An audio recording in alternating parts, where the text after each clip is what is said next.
Travels and Traditions with Burt Wolf is brought to you by the BMW European Delivery Program, a way to experience the roads that BMW was made to drive.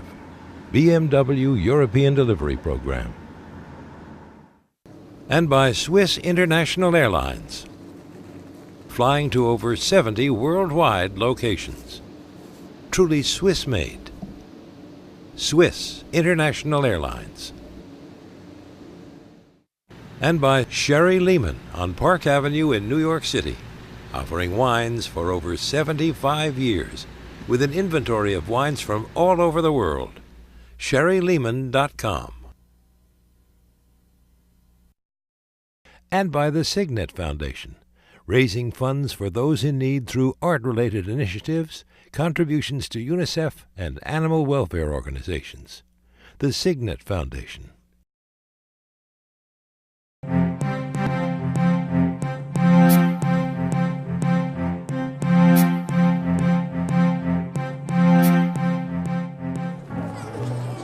Each year, millions of tourists visit Europe. They come from all over the world to walk through the great museums. They look at the celebrated monuments. They visit the historic homes. They taste the traditional foods and drinks. And this has been going on for almost 500 years. Beginning in the late 1500s, it became fashionable for wealthy aristocrats to send their sons on a tour of Europe.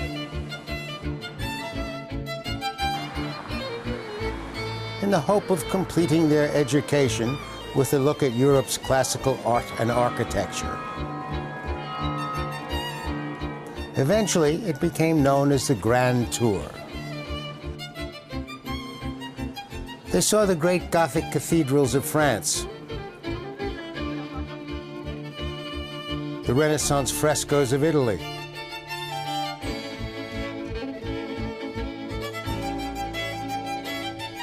the Rembrandts in Holland. They were exposed to Europe's finest works of art.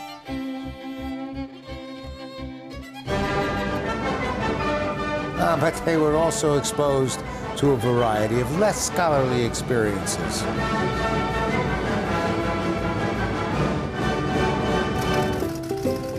I've been traveling since I was 6 years old.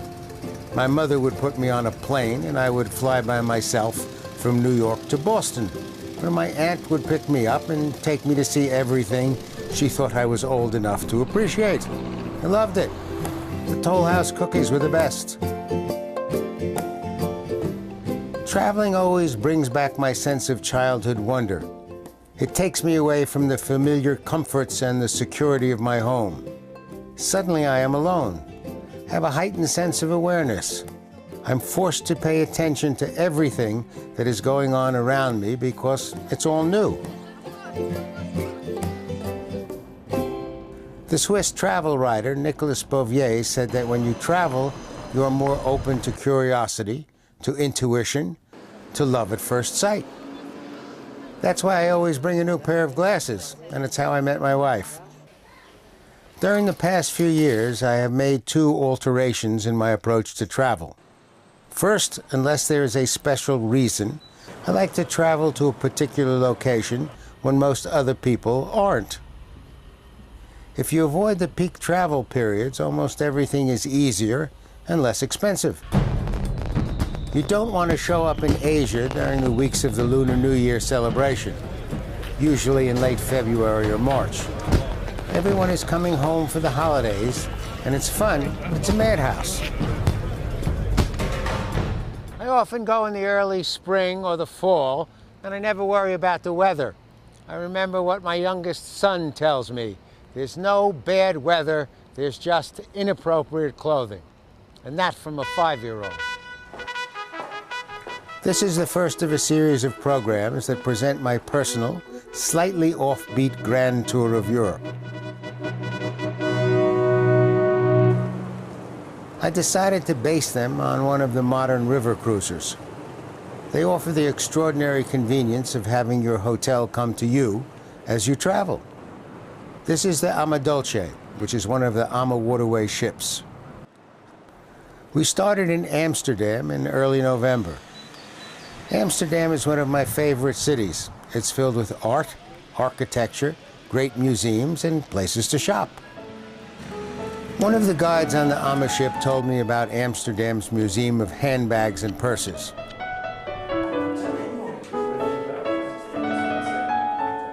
It has over 4,000 objects, with some that date back to the 14th century. I'd been to Amsterdam dozens of times, and I thought I knew the city. But this museum was an extraordinary surprise. The collection was started by Hendrika Ivo. Today it's run by her daughter Sigrid. And my mother, she was an antique dealer, traveling through Europe to find her antiques, small silver items on the table, cutlery and this kind of things. And then she saw a very beautiful bag made of tortoiseshell inlaid with mother of pearl, and she fell in love. Her mother spent over 30 years collecting handbags and displaying them in her home on the outskirts of Amsterdam. But eventually she needed a bigger space. And we spoke a lot with the local government, but that didn't work out. And then she put a sign on the door and saying, SOS, who can help us for a new location? And she asked also a lot of people, can you help me with a new location? Do you know a millionaire? I don't like to have them only for myself, but half of it maybe. And then one Sunday afternoon, a millionaire came along, visited the museum, read the sign, and bought them a building in the middle of Amsterdam. The museum illustrates the history of the handbag from the 14th century to the present. The earliest women's handbags were worn under their dresses. They had a ribbon with two pockets hanging on it, and then you have 2 or 3 underskirts. Then this ribbon goes around your waist, and then your nice dress goes over it, and there's an opening in the dress so you could reach your pockets. Late 19th century, it changed because the fashion got very slim.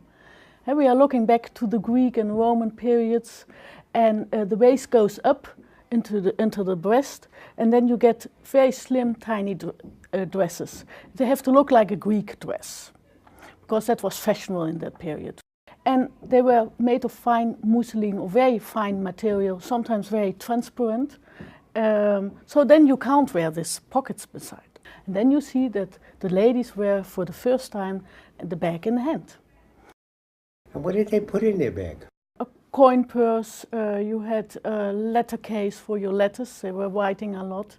Maybe also a calling card holder, because when you went to visit somebody, you go there and then you say to the servant, I would like to visit the lady of the house. But then she is giving the calling card to the lady of the house, and she is deciding if she wants to see you.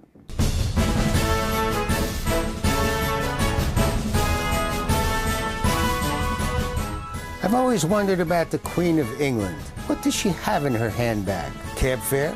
A Swiss Army knife? Keys to the palace? A lottery ticket? Inquiring minds need to know. She has never money with her. No, she has a lot of a camera, because she wants also to show where she is to her children and grandchildren. A lipstick. She has a powder compact, because that was given by her husband 50 years ago, 60 years ago. Sometimes for her dogs things, because she likes her dogs. I also noticed in the last maybe 10 or 15 years that handbags become a symbol of status. Until the 60s, you could show that you are rich or you are different by your clothing. But in the last decades, it's getting more and more difficult.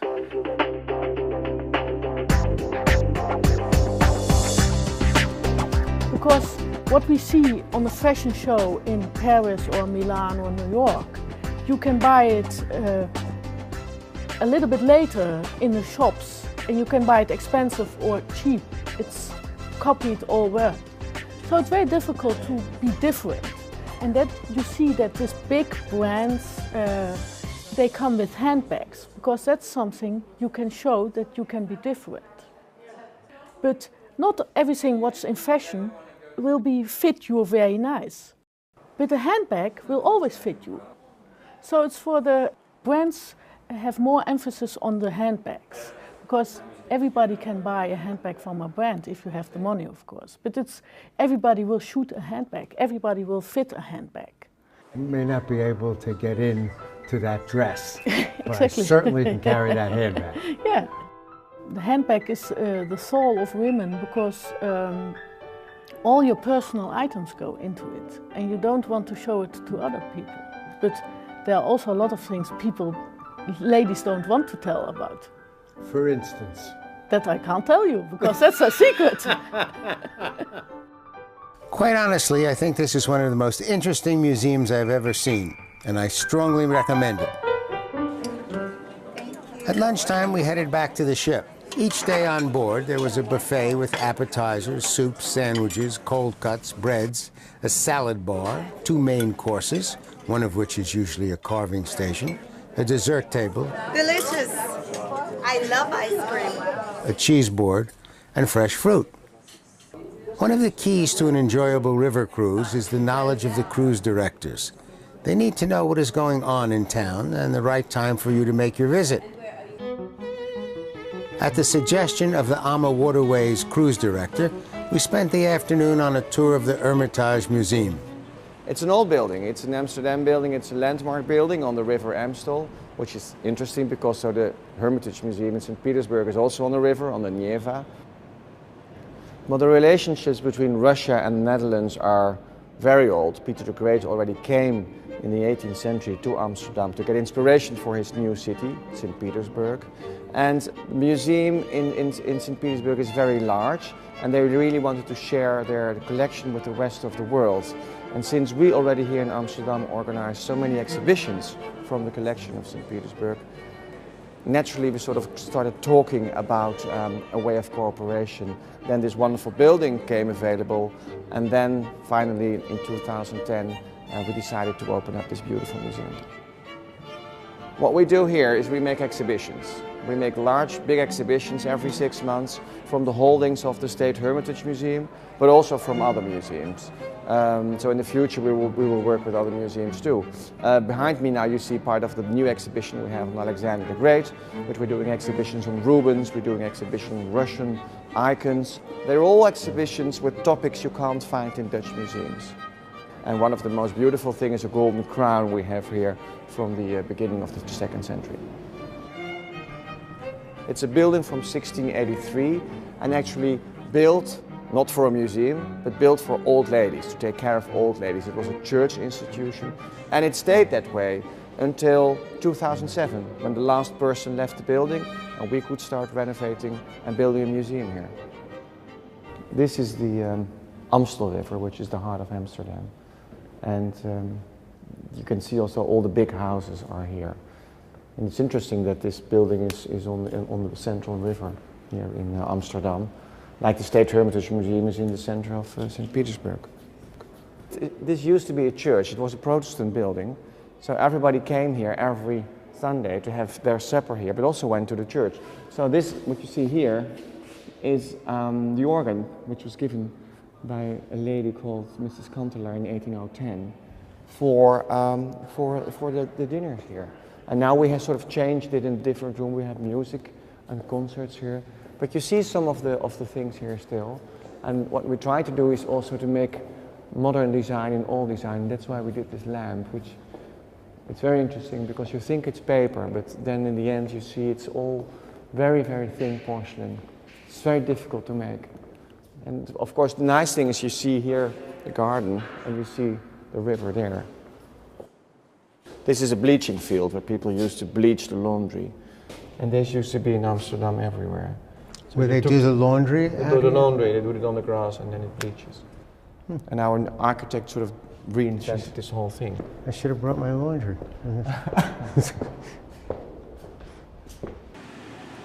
That evening we returned to our ship for dinner. Dinner is a traditional 4-course meal. Appetizer, soup, main course, and dessert. And there's always a red wine, a white wine, and a selection of beers and soft drinks that are free. Another great suggestion from the AMA crew sent us to the Dutch East Indiaman.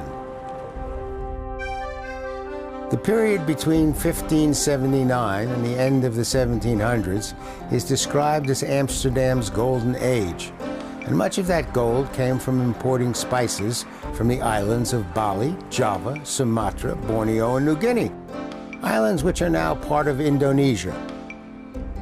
In 1748, the trade was dominated by the Dutch East India Company, which was the largest trading company in the world. A replica of one of their ships is docked in Amsterdam's harbor. So from here you can see the compasses where they used during steering. The director of collections, Dr. Henk Dessens, showed me around. In the beginning they used just the ships that were used to sail with in European waters. But in a short time, the East India Company discovered that it was important to make more standardized vessels. The journey was very long, the ships were expensive, so it was very important to plan all the journeys as much as possible. Shipbuilding was a kind of a magic art. It was an art which was brought over from father to son. And the governors of the company didn't like that. They wanted to have more grip on the technical aspects of the ship. The main space on board was, of course, the hold. That was the place that the ship was built for eventually, because she had to get spices and other trade from Asia and bring it back with high profits to the Netherlands. Most of the crew lived on the quarterdeck. You must imagine that on this quarterdeck here lived about 300 people. There was no daylight in this space. Many people died during the voyage, and people who survived got more space. The captain had in fact two cabins on board. One was his working cabin, where he did the navigation, had a meeting with his mates, with his officers. And he also had a separate bedroom. He was the only person on board with his own bedroom, with an ordinary bed. He didn't sleep in a hammock, but he had more privacy. I noticed that he had two toilets. How did he choose? I think that was dependent on the direction of the wind. One of the things I like about the AMA itineraries is the open time they give you.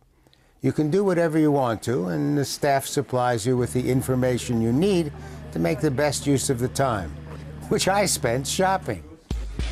I have two favorite spots. One of them is a beer store. A beer store with 1,200 different kinds of beer from all over the world and in all different styles. This is the German section with lots of lagers and wheat beers. The Dutch people love wheat beers nowadays. You know, I learned years ago that when you clink glasses with regular beer, you go straight.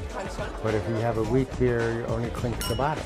On a great wheat beer glass, it's very thin at the top as opposed to the mass, which you can bang. Yeah. There was also a large selection of beers from the United States.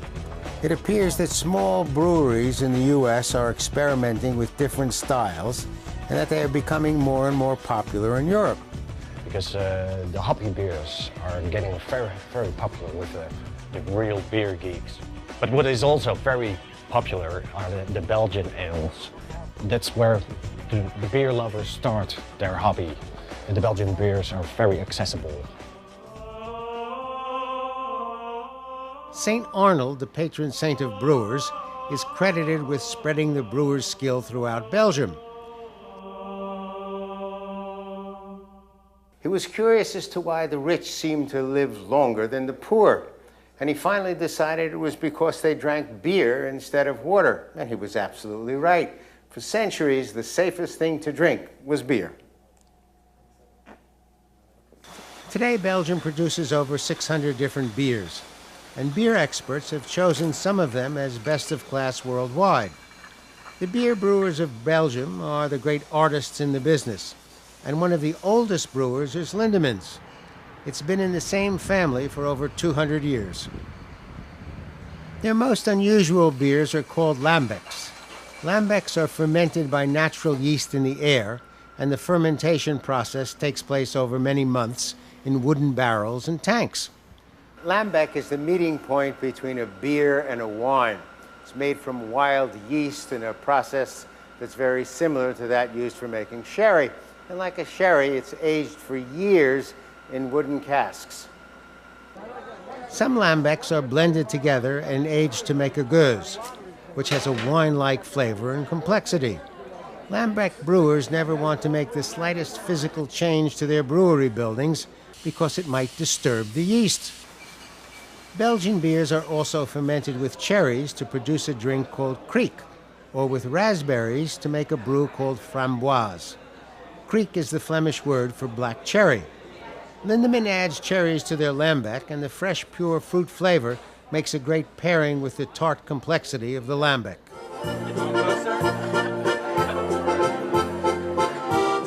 The bar on the ship had a nice selection of Belgian beers, and we put them to good use.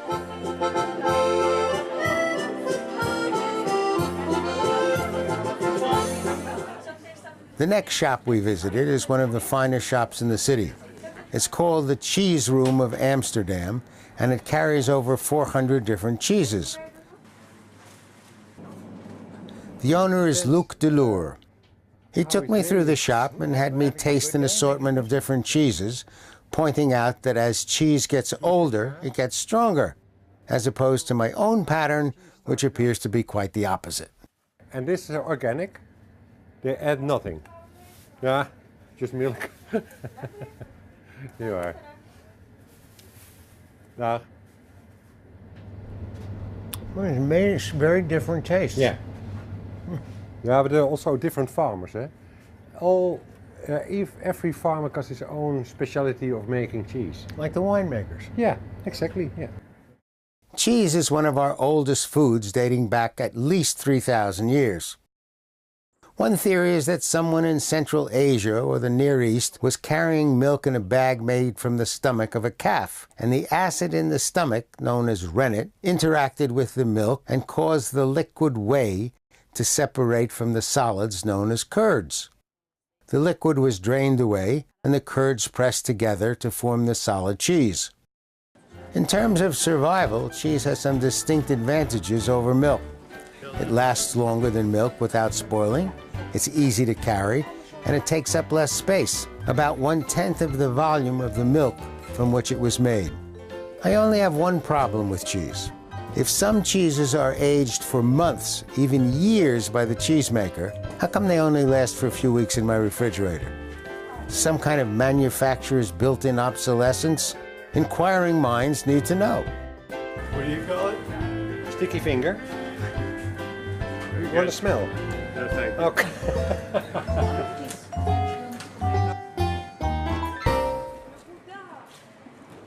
This was the first leg of the voyage that took us from Amsterdam to Luxembourg. Along the way, we stopped in Cologne, Rudolph, Koblenz, Winnegen, Hochem, Zell, Bernkastel, and Trier. Some of the passengers went on to Paris and some to Luxembourg. In part 2 of this series, our ship docks in Cologne. We'll take a tour of the city, visit the great cathedral, which has become the most visited tourist attraction in Germany.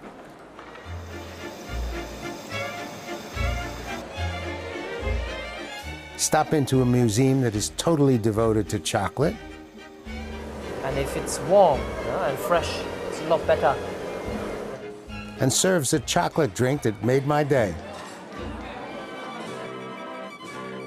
We'll find out the origin of eau de Cologne and drink some of the local beer called Kolsch. Then we'll sail on to Rudolph to visit Siegfried's Mechanical Music Museum, a collection of robotic and self-playing instruments. And we'll meet the great Siegfried. We taste the local specialties, encounter the challenge of the drinking log, and finish off with a cup of Rudolphheimer coffee spiked with the local brandy. I hope you'll join us. For Travels and Traditions, I'm Burt Wolf.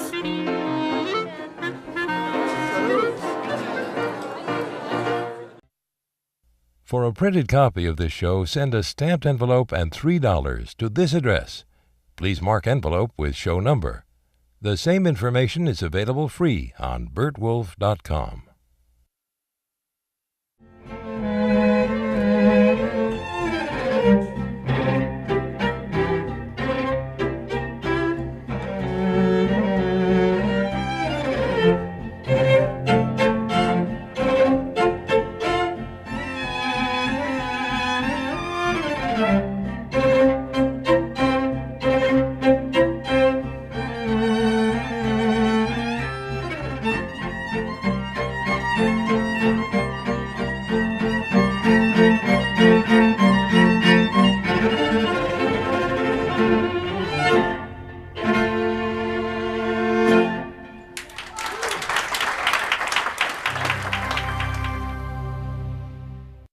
Travels and Traditions with Burt Wolf is brought to you by the BMW European Delivery Program, a way to experience the roads that BMW was made to drive.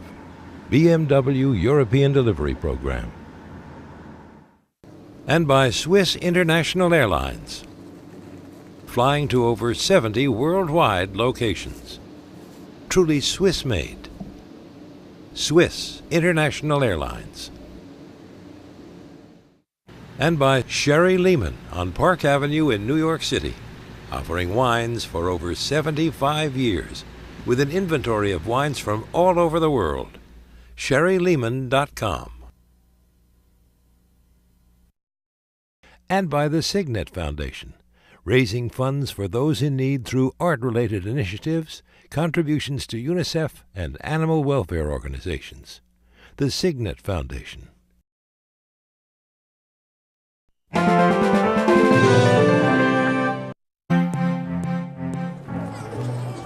Each year, millions of tourists visit Europe. They come from all over the world to walk through the great museums. They look at the celebrated monuments. They visit the historic homes. They taste the traditional foods and drinks. And this has been going on for almost 500 years. Renaissance frescoes of Italy.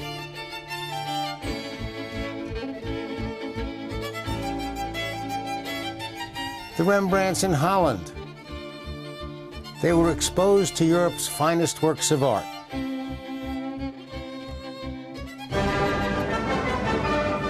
But they were also exposed to a variety of less scholarly experiences.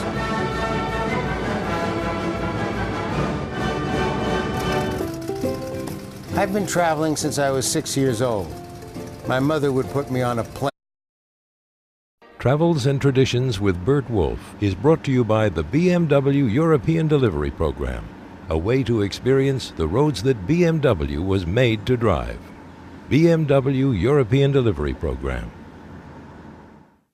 And by Swiss International Airlines, flying to over 70 worldwide locations. Truly Swiss-made. Swiss International Airlines.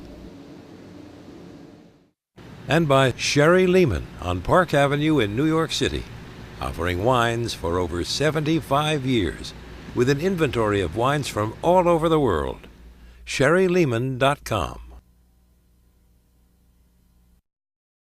And by the Signet Foundation, raising funds for those in need through art-related initiatives, contributions to UNICEF and animal welfare organizations. The Signet Foundation.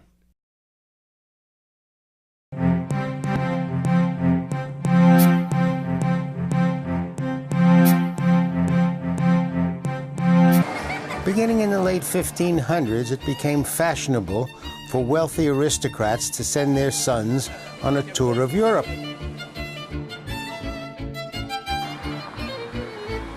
In the hope of completing their education with a look at Europe's classical art and architecture. Eventually, it became known as the Grand Tour. They saw the great Gothic cathedrals of France, the